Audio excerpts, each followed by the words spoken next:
Hello बच्चों, आज मैं आपको क्रिया के बारे में बताऊंगी।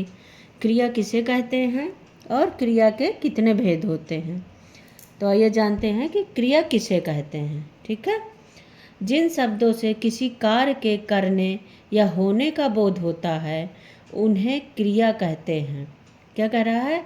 जिन शब्दों से किसी कार्य के करने या होने का पता चलता है, हमें बोध का मतलब पता चलता है, उसे क्रिया कहते हैं। जैसे खाना, पीना, उठना, बैठना आदि, जागना, सोना, भागना, गिरना, गाना, ये सब क्या हैं? क्रियाएं हैं।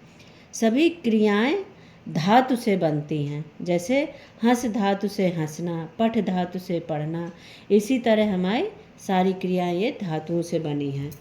हिंदी भाषा में क्रिया वाक्य के अंत में आती है। क्या कह रहा है? हिंदी भाषा में क्रिया वाक्य के अंत में आती है। किसी वाक्य में एक या एक से अधिक क्रिया शब्द भी हो सकते हैं। ठीक है, अब देखिए आगे कि क्रिया के कितने भेद हैं। क्रिया के दो भेद हैं। कर्म के आधार पर क्रिया के दो भेद होते हैं, अकर्मक क्रिया और दूसरी कौन सी है? सकर्मक क्रिया। अच्छा, अकर्मक क्रिया क्या होती है, आप ये देखिए। अकर्मक क्रिया उसे कहते हैं जिन वाक्यों में कर्ता के साथ कर्म का प्रयोग नहीं किया जाता है तथा क्रिया का करना कर्ता में ही रहता है।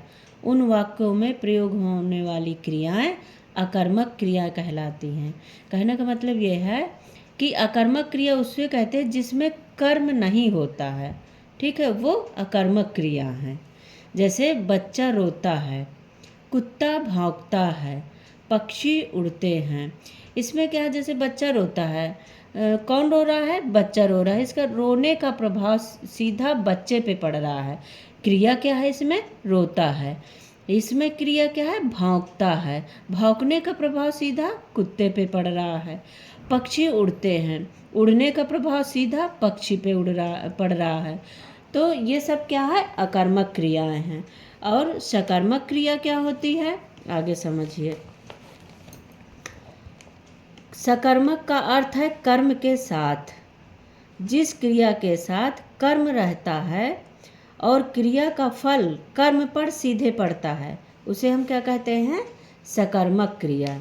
ठीक है, उसे सकर्मक क्रिया कहते हैं। जिस वाक्य में कर्म होता है वो है सकर्मक क्रिया। जैसे लता गीत गाती है, रोहित चाय पीता है। ठीक है, इसमें क्या कर्म क्या है? गीत।